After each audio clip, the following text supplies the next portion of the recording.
everybody. I am going to be answering some of your questions live right now. I put a question box up, I think it was like Tuesday of last week, and I got a bunch of questions. So we're going to get through some of those. I'm going to be joined by my colleague and friend, Hollie, and we're going to answer them together and show you a little bit of a sample of what it's like to work with us together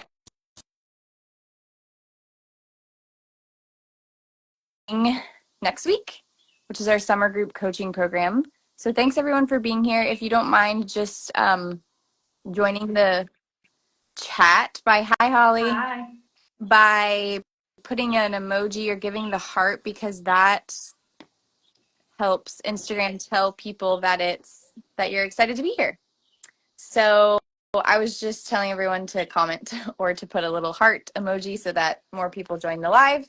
Perfect. And we're going to be live for about 30 minutes. And I have a long list of questions, so we won't get to all of them, but we can get to some. And everyone can get a sense of how we work together and how we think about things, because we are doing a summer group coaching program together and we have some spots left. And, you know, you might be wondering, like, why would I do this now? And I personally think summer's, well, okay, let me just say this, that every season has its benefits of healing. But summer is in particular very, very wonderful because we can leverage the sunshine. And the sunshine is so important for our health. And so to have the opportunity to be in the sun, you'll probably be in the sun more than you think, obviously within reason, and building up slowly so that you can get all the nutrients from the sun that really help you and your family heal. And then we have like length of days, right? So we have like these long days and there's a lot of space and time, and you're maybe having to plan and do more activities than you would. You're maybe going on vacations and you want something to ground you into the healing protocol. And so all of those reasons are a good reason to join the group coaching program, especially during summer. So Hollie is my colleague, and we actually got to meet in person this year at the Weston Price Foundation conference, which was really fun, and we've been working together pretty much ever since, because we really enjoy each other and we have similar styles and we're complementary practitioners, and our values are very aligned. So one thing that I really love about Hollie is that she has this really strong medical background, and yet she's transformed into a naturopathic mama due to her situation with her first baby. And it's so powerful how she can help moms walk the line and understand, like, she knows everything that they're going to do for you at the hospital, and so she can help you to translate that and understand when you need to go in and get extra help or when you need to stay home, and you can help them yourself. So Hollie, would you like to speak a little bit to that? Yeah. Absolutely. So I think there's we can go either way where we're like only medical system or only holistic, and we can get danger in both of those ways, right? So I was very tempted with my first daughter that you alluded to, right? When Maggie was born, I was really tempted after we got her out of the hospital to be like, okay, we are doing nothing medical. Like, I will never go back to that. But that's also not the best way to go. Like, sometimes we need to have help, right? Sometimes it is actually really helpful to have like life saving interventions. But it's just important to know, when do we need that and when can we stay at home, right? So that's what I love helping people rationalize through, because if you don't know, what that line is, then you're going to make decisions out of fear. And when you make decisions out of fear, you make wrong decisions, right? Like, you can't really make a logical and good intuitive decision when you're fearful and second guessing yourself and like, maybe I should go in, but I really don't want to, right? And so, I think it's so important to be able to know, okay, if you went to the hospital, this is what they would do. Can you do that or better at home? And if so, great, do it. And if not, okay, go seek help, and then we'll help heal when you come out on the other side, right? So, yeah. So one example we were chatting about the other day, which I thought was a really interesting example, was cat scratches. So what have you been doing? Like, what happens when you get a cat scratch and you go to the ER? versus what you would help parents do at home? Yeah. Yeah. Okay. So, right. I don't know why, but I had 2 cases of cat scratch this week that I had 2 people reach out to me. Like, look at this. Send me a picture of like a really intense scratch that was getting swollen and red, and then there's red streaks coming out from that. And so those red streaks are the sign that something is going to the bloodstream. We need to be super cautious with this, right? And in the hospital, I've seen that go really bad really fast. And so it's immediate antibiotics. And it's kind of, cats are notorious, cat scratches are notorious for just being really, they can get really awful. And so like they don't mess around with it. It's like, oh, that's what it was. We're going to get you on antibiotics. Sometimes you have steroids and different things. Well, with my patients, it's so simple. It's laughable. Like one of the moms, she actually texted me after and was like, I can't even believe this is what happened. Like, this is so hilarious that it happened so quickly. And the main thing I just had her do was baking soda on it. So I'm not saying in every case this is going to take care of it, but with these 2 cases, baking soda paste that you applied on, and then detox baths and some castor oil to the liver and some really good foods to support, like the body heals. It's so great, right? And so we really generally have at our fingertips what we need as long as we're supporting the body and then drawing out the infection. So yeah. Interesting. Yeah, and we just did a collab post on antibiotics because it's so often what people are DMing me about. People want to know, like I'm often getting the message after antibiotics that, you know, I'm really nervous. I had to do antibiotics. I feel terrible. I know my baby's gut is wrecked now. What do I do? So I wanted to make this post because there's so many things that we can do post, during, and after antibiotics. And this is the kind of knowledge that we want moms to have and to be like, you know, just integrated into their family system. So they're like, wait, do I actually need antibiotics right now? Understanding a little bit more about like what's actually going on with the microbiome. And then if I did have to use them, what kinds of things would we do to repair? So we have the foundations, of course, with the food that are so important because that gives strength to the body. So would you want to speak a little bit to that? Yeah. So food wise, I mean, anytime our body is working through some kind of detox, we need to support the liver, right? And so that's number one, we support the liver. The second thing is we just need to not feed into more stress because the body doesn't heal from a place of stress. It heals from a place of relaxation, right? Being in that parasympathetic mode. And actually what you said earlier about like summer is such a great time. I think one of the best reasons about summer is because we can get relaxed. Like our normal schedules, I don't know about you, but my schedule during the year, I only have 3 little kids. Yeah. And our schedule is so packed and I try to intentionally keep it almost like as little activity as we can, and still it's packed. And so you know, anytime we can get into this parasympathetic kind of rested place, it's going to be healing. Amazing. Yeah, so the foods that we feed our children, did you pop out for a second? Oh, I can't hear you. Oh, there we go. Sorry, I got kicked off for a second.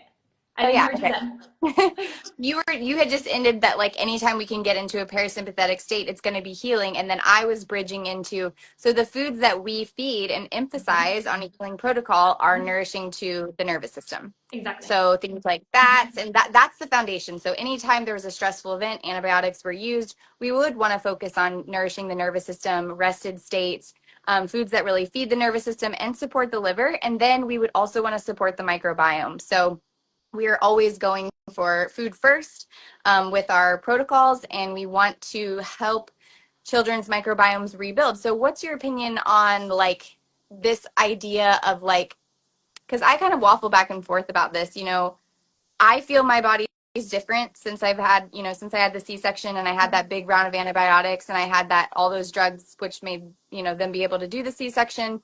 And I do feel like that changed my liver, changed my microbiome. So what does the rebuilding really look like? And for babies, like how big of a deal is it? Yeah.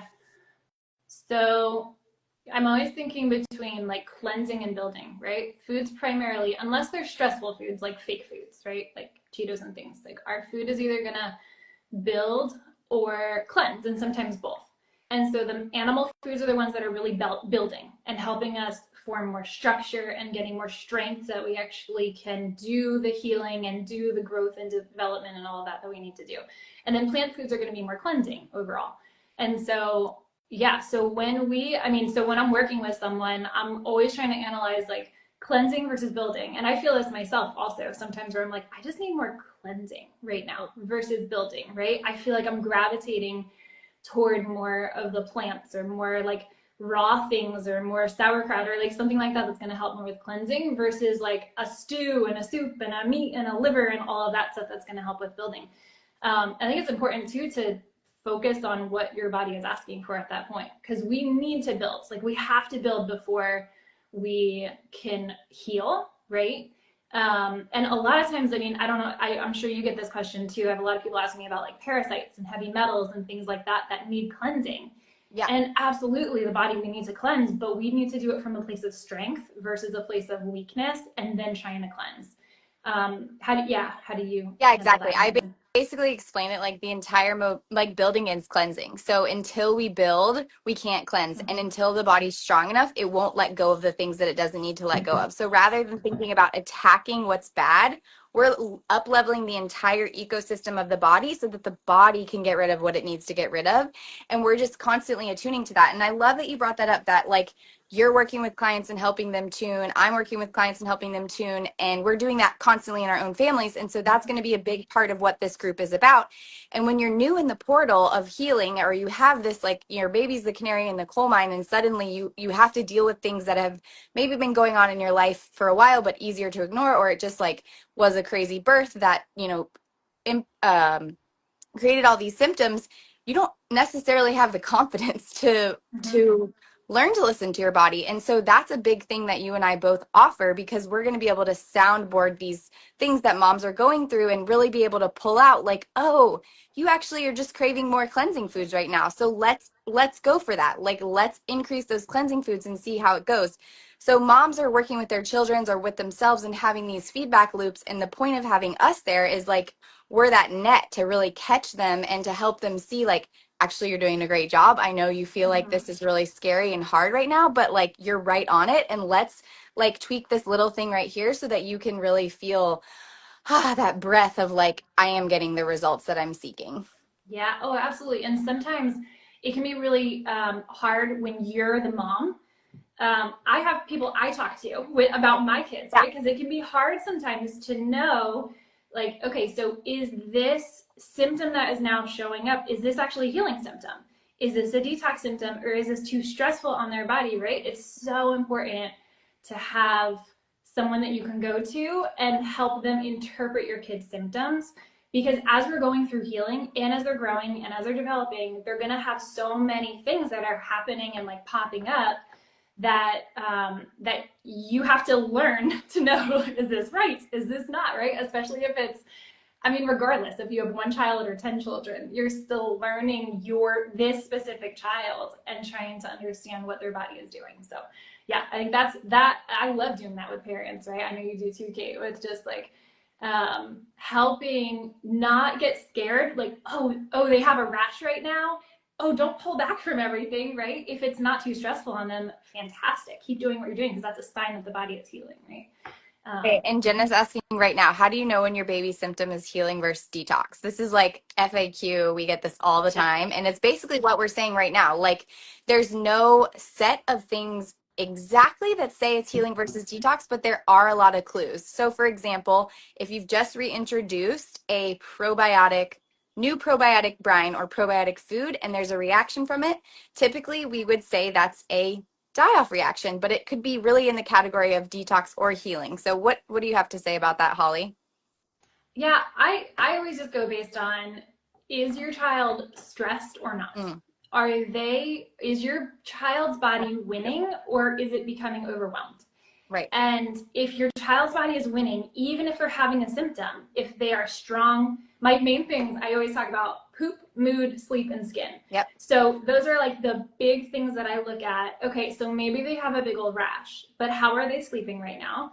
Are they able to relax, or are they tearing at themselves, clawing at themselves, right? So if they are tearing and clawing, that's too intense, even if it's a healing reaction. Right. That's too intense. We need to Right. take it back, right? But if they are doing well and they're pooping and they're sleeping and they're overall happy, then I'm going to consider that a win, because anytime we see a new symptom, that's more information. It's not a bad thing. It's just more information to help us learn How the body. how else do we Yeah. support, right? How else, yeah, what else do they need from us? Exactly. A lot of times I'll get panicked emails or panicked messages from moms. They'll be like, this rash just showed up. What do I do? I'm like, how's your baby's mood? How Mm-hmm. are they feeling throughout the day? And they're like, oh, they're totally happy. I'm like, I think it's okay. So we're Yeah. just going to like let that pass through. We're going to support it topically. We're going to support the detox. We're going to keep going at that same pace, which you've introduced, and watch it. Like your initial instinct to feel that like wariness and that alert system is actually, that's safety, right? That's your body being like, that's the sympathetic system saying like, I need to take action right now because something's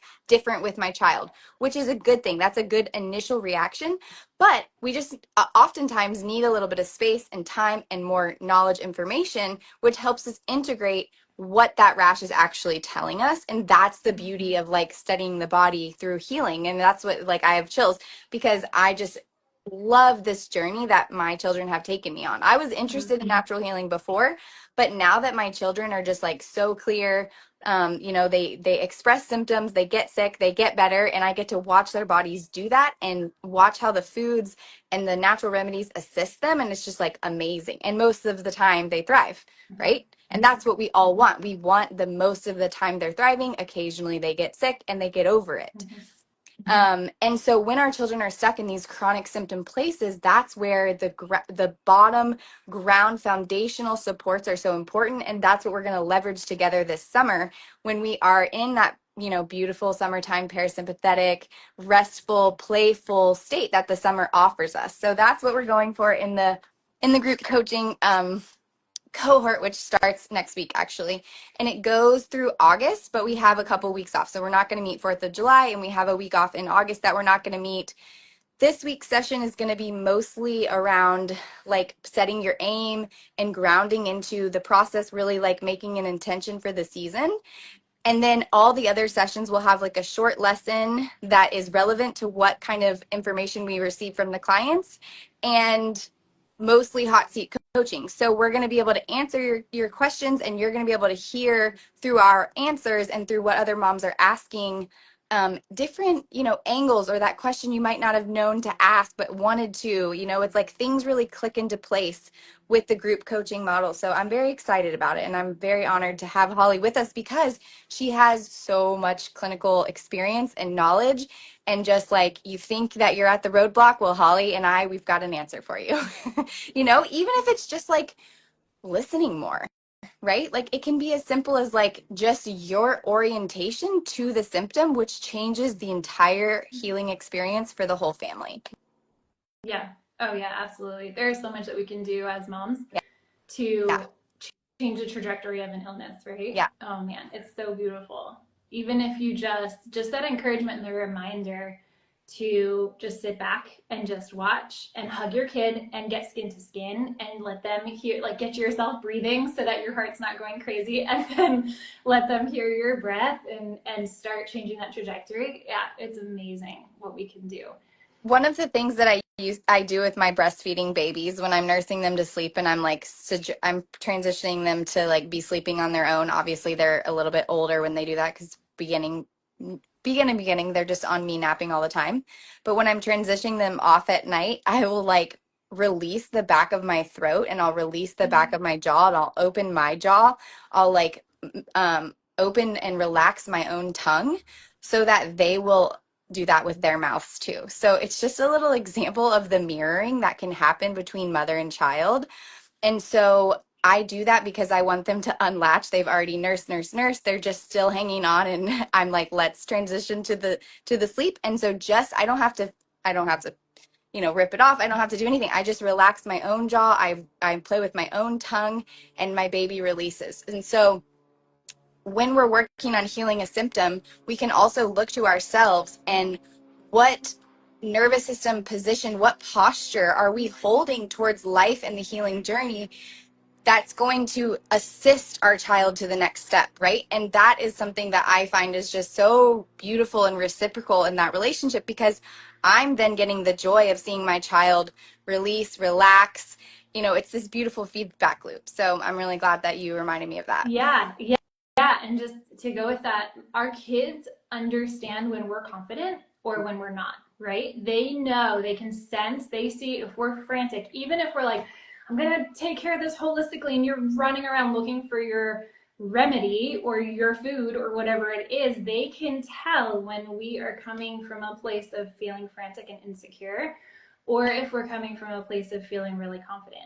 And I know that's something that we've talked about, Kate, with this program of helping moms become more confident, right? And to slow down and get yourself in a good place.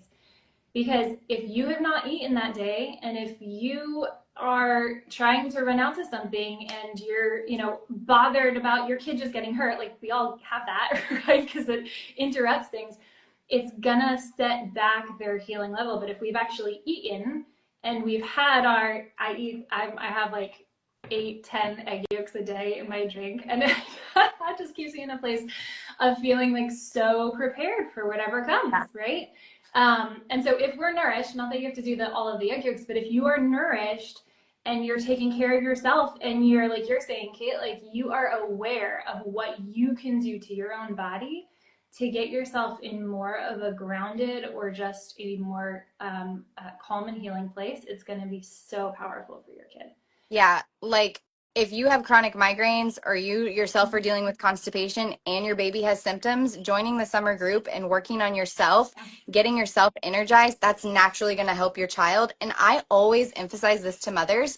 If your child is going through a healing journey, in order to empathize with them and have compassion, you're jumping in that journey too. Like you're drinking the meat stock, you're increasing your egg yolks, you're supporting your liver, you're getting in the detox baths with them.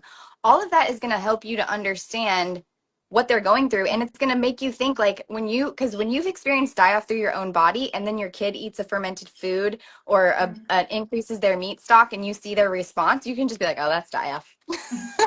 Oh yeah, that's no problem at all. It's okay. Like, it's okay. We can go through that. And that's because you've experienced it in your own body. And a lot of times moms will ask me, like, what timeline can I expect for this? Like, how long is it going to take the body to heal? And I'm like, well, you really, every body is different, and we're giving the body the grace and the luxury of time in order to see what the body needs. And if you're asking that about your baby, it shows me that you are really needing to go through it too, so that you can be the authority in that relationship, right? Like, I can't say how long it's going to take, but you going through it and you experiencing it yourself, you're going to have more authority around that. What would you add? Yeah, absolutely. So healing is lifelong, right? And so if we are just looking to heal a rash or to heal reflux or to heal one specific thing, we can pursue that in a lot of different ways. But if all we're doing is trying to heal that one thing and trying to come up with a time frame and get that one thing healed, we're going to miss so much else, and our kids are going to have a lot more, they're going to have more illness, and they're going to have more negative effects in their life. But when we pursue healing is lifelong. This is not a set amount of time. And so what we need to do as moms is learn to read our kids, to understand their symptoms, to help nourish them well. That is, for as long as even longer than they're in your home, right? That's going to be helping them on this lifelong journey of healing. So, yes, of course, probably most people are going to come like, oh, I have this issue. And yes, we can completely address that. Like, that's no problem. We'll address this issue. But more than that, we're going to be setting up you and your child and the rest of your family to actually pursue a life of health and a life of thriving versus just survival. Right. Right. And constantly having to be like, oh, this has come up again. Right. Like, we work with most of the moms that we work with are having chronic issues. And so how would you describe what a chronic issue is? Yeah. Okay. So a chronic issue, that's such a good question, because it's so much deeper than just the symptoms that's manifesting, right? The migraines or the hormonal issues, the, PMS or rashes or whatever, right? It's so much deeper. And so it really comes about from a body that's stressed and a body that's not cleansed. And so a body that's stressed, which means it's not able to build, and a body that's not able to cleanse, that's where we're going to have the chronic illness. Right. And so it might sometimes show up as anxiety or sleeplessness or a rash or some abdominal pain or really smelly gas, right? It's going to show up in all different things. Right. But the underlying is still the same. Right. And so we would want to work to attuning to the body, focusing really a lot in the forefront of helping the body build. That builds the strength. And then we can start to, alongside that, support the detox pathways and help the body cleanse. So building, cleansing, building, cleansing. It's like that yin and yang. So in every little bit of building, there's a little bit of cleansing.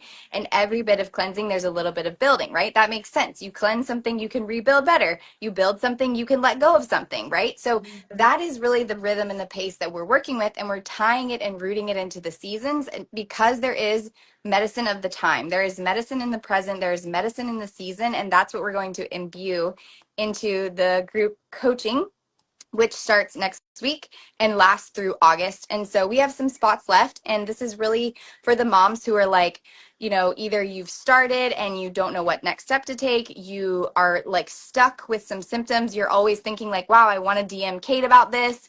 I've sent Kate a lot of emails, you know, those kinds of things. You want one-on-one support, but you know, you can't afford the one-to-one packages, or you just want to learn in a group, because sometimes that's exactly what we need. So we start next week, and you can put the little sunshine emoji here, and my mini chats, the bots will send you the details. It's also linked in my bio, and it will be in my stories. And if you have questions about if it's right for you, you can put it in my DMs or my email, and I'll answer you. So I'm just going to list some of the things that we're going to cover in the group coaching, as well as the constant questions that I get, and maybe we'll just spitfire a few. You have to go at 12:30?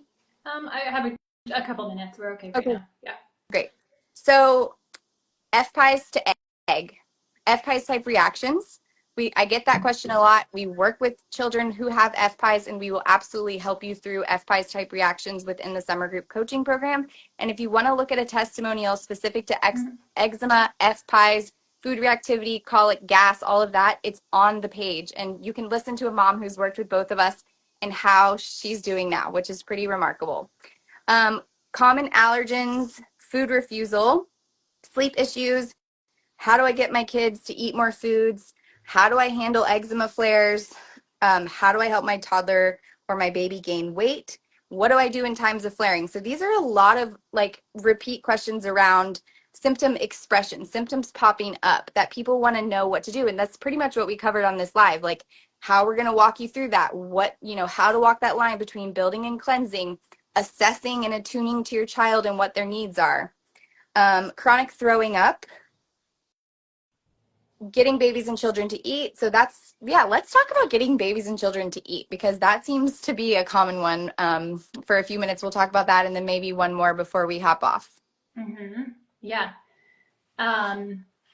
Well, okay. Babies, here's my point of view. Ready? Babies want to eat. Yeah. Babies want to eat when they just want to, right? They're not trying to starve themselves. Babies want to eat. And if they are not, there's a reason for it. Right. So maybe they don't have the stomach acid to help them digest. Maybe their gut flora is so out of balance. And because of that, their body is intuitively saying, please stop. I cannot deal with this right now. It's going to cause more pain, right? Maybe it's the pancreatic enzymes. Maybe, you know, there's so many things that can go into it. But the main thing is your kid's not just stubborn and they are not trying to make your life difficult, and they are not trying to just not eat. They want to eat. And so what we will be addressing in this is, let's figure out that underlying thing, right? Let's figure out the underlying issue. And in the meantime, let's provide them with food that is so easy to digest, so easy to absorb, very, very gentle. We're not going to be doing the whole like 100 before one thing, right? Like we are very much addressing the simple, the easy, the very nutrient dense, so that they are able to get as much as they possibly can while we're building up and correcting the underlying issue. Exactly. Yeah. What would you say? And this goes back to mom's energy too. Like there's a lot of sometimes there can become way too much pressure around feeding and you get you get nervous because you're like my kid's not eating and so then you're starting to put pressure on them and they're countering that pressure. They're sensing your anxiety and we can't digest food in an anxious state, right? So that is a piece that we would want to look at as well. What's the feeding relationship? You know, a lot of times I would just if my child wasn't eating and I needed them to, I would just be like, okay, well, I'm just going to sit here on the floor. I'm going to pull the whole pan of chicken down and I'm just going to take bites and let you play around me and really just ease the pressure off. And sure enough, baby comes over, starts picking up the chicken, looking at the chicken, licking the chicken, wants to eat the bite I'm having. So there's lots of ways to look at this and we're going to assess it from all those angles, right? We want to look at it emotionally, we want to look at it physically, and we want to understand what's going on with your baby. And so if you're having the feeding questions, it's a great time to jump into the coaching program because ultimately someone else is also going to ask that question. It's going to benefit you. The answer to the question is going to benefit you in ways that you didn't even know, or like, oh, actually that applies to me. And I'm going to like, I implemented that with my toddler and I didn't even realize we had a sort of dynamic going on. Right. Mm-hmm. Yep. And I loved what you said about just like stomach acid. That's a really basic one that a lot of people don't understand because we've had so much misinformation around like what it means to have like reflux, and that means you have too much stomach acid. And depending on babies on breast milk, on formula, like you can have reflux and be a breastfed baby. You can have reflux and be a formula fed baby. But ultimately, we want to get that digestive system of your baby working really efficiently, and addressing the stomach acid piece is one of the foundational ways we can do that. Yeah, and it all starts in the brain, like with what you were saying, right? Like Yeah, north to south process. right. It starts in the brain.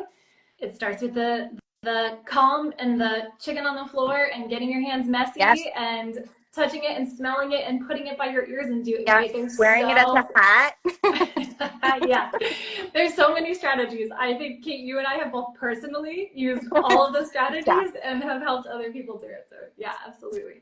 So we have some questions about eczema, topical steroid withdrawal, healing eczema flares. Let's just drop in about that one really quick because I know it's going to be a topic in the course, and we can cover a little bit here, just the ways that we think about it. Mm-hmm. Yeah, so eczema is basically the same as what we've been talking about, right? So it's a chronic health issue. It has to do with building, it has to do with cleansing, and it has to do with getting the baby to calm, which has to do with getting mom to calm. I just want to say this really quick. Yeah. This program is not, so it's really easy to see the correlation between if you're breastfeeding your child and your health and your baby's health, right? That's kind of easy to see. Like if I'm breastfeeding my baby, I have to support my body so that I can help my baby. Even if your baby is formula fed or if they're older and they're no longer breastfeeding, you and your environment and you, mom, everything that you're doing still completely applies to your child. Right. So just to say, this is not just for breastfeeding moms, right? This is for literally everyone, all that we're saying. Yeah. So on that note, eczema is the same exact thing. With the steroid withdrawal, I've worked with several pretty like really intense. This can get intense, right? It looks so intense, but it is the same exact thing. I've worked with numerous ones that have resolved, and it's all the same. Building foods, giving them very simple, easy to absorb and digest foods, but sticking with the foods that heal and not messing around with the foods that can cause more stress or just like fun and exciting and all of that. We have to stick with the foods that heal first, and then we can progress them on. Yep. Yeah, that's a great point. So if you're in this summer program with us, are you going to have to give up everything? Are you going to have to be super restrictive? That's going to depend on the person, and it's honestly going to depend on your orientation to the healing. So from my perspective, like when I have a serious symptom to solve, I'm not viewing it as giving up the thing. Like I'm not seeing it as giving up things. I'm seeing it as disciplined action that I am taking to restore balance in my body or my child's body, which is then going to allow us to have more freedom in the future. And it's not freedom to go back to Kit Kats and sodas and all this crazy chemical junk modern food. It's like enjoying the medicine of the time, the fresh cantaloupe, the melons of summer, like all of those things I want my children to experience. And in order for them to experience them, I want their bodies to be extremely healthy. And so that's really my perspective on that. I don't know if you have anything to add. Yeah. Oh no, I love that.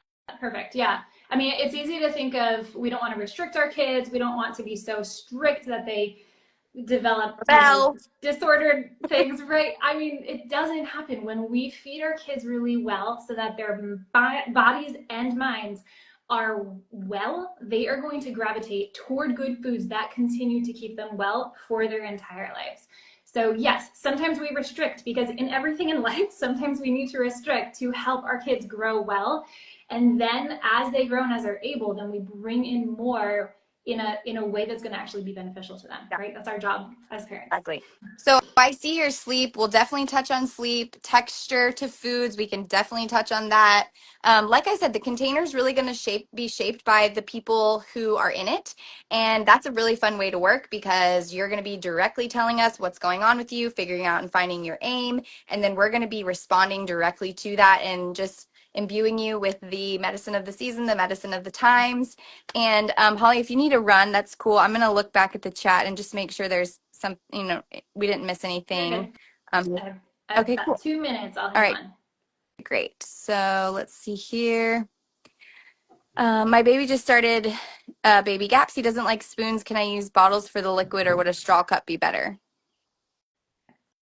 Yes, you I can don't, use bottles. Doesn't to matter. me, I don't think it matters at Yeah, all. just You want to get the get food in, and then it their in whatever respiratory way. things will develop. Yeah. Yeah, exactly.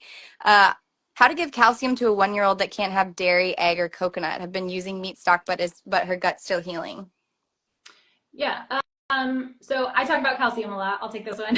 Right. So I mean, I sometimes use supplements in a situation where you cannot do dairy and the body needs calcium, because it does, for detoxification.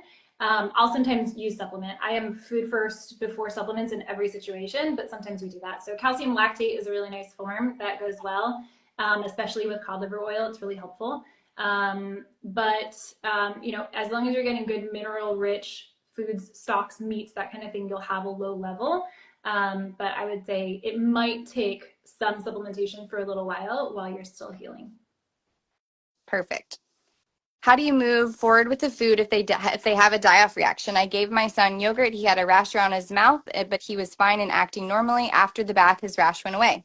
So this is a perfect example. You just keep on moving. His body did what it needed to do. It expressed something. He had a little bath that helped him detox even further, supported his liver. Just make sure you're using a properly 24-hour fermented yogurt, and you can either stay at that same dose that you gave him, or you can increase slowly over time, and he'll be just fine. Yeah, that's beautiful. Yeah, it's That's so great. perfect. It's great. Okay, how do you deal with reflux that went away with the protocol, then back after a couple weeks? He's teething. Is it a symptom because he's teething? That can happen a lot with stress. So a lot of times with stress, your body's going to be depleted in certain kinds of minerals that contribute to stomach acid production, and so that can cause reflux. So I would focus mostly on, sometimes you'll go back in foods to the very safe foods for a little while, helping with some teething, right? Whether that's like homeopathy or oils, or there's a variety of things you can do for teething. But I would say probably just a sign that his body is working through a lot, and then you want to just pull back a little bit, bring him back to like comfort zone, Yeah. and see how he goes. Simplicity, simple foods. So the top 5 healing foods: meat stock, meat close to the bone, animal fats, bone marrow, organ meats, those kinds of things. Really emphasize all through teething. And any response in teething, any reaction in teething is a sign for more nutrients. So if they're whiny, fussy, drooling, give more nutrients. And if they're not interested in eating, that's okay. Just nurse them like they're sick, right? So like a little bit of keeping them hydrated with breast milk, or a little bit of meat stock, salt licks, that kind of thing, and they'll come back around. And then I love the homeopathy for teething. It works so well. Yeah. Okay, we'll do this last one. How do you do cleansing with a baby who's just begun solids?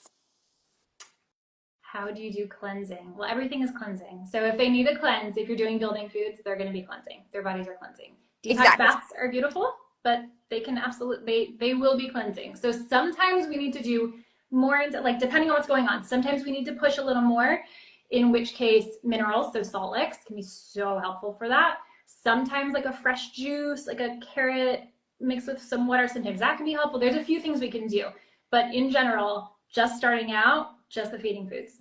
Exactly. We want to really focus on building, building, building because that's allowing your baby's body to do exactly what it needs on its own. And remember, working through the protocol, you're also introducing small amounts of probiotic brine. The microbiome cleanses, that's one of its jobs. So the whole point of how Holly and I both teach starting solids is to build the microbiome and to support nutrient density through the body, through the food. So you are going to be supporting the cleansing process by healing the gut and supporting the microbiome. And that's a great place to end. That's what we're going to focus on. That's what you're going to, in summer feeling so confident with. We'd love to have you join us. There are some spots left and we get started next week. And if you can't come to every one, that's okay. We do encourage like making it a priority and coming live as much as you can, but there'll be recordings sent out after each call and an opportunity to pre-submit if you can't be there live. Perfect. Good. I'm excited to see you guys there. Yeah, thanks, Thanks, Holly. It Kate. was awesome to be here. Talk to you soon. Bye.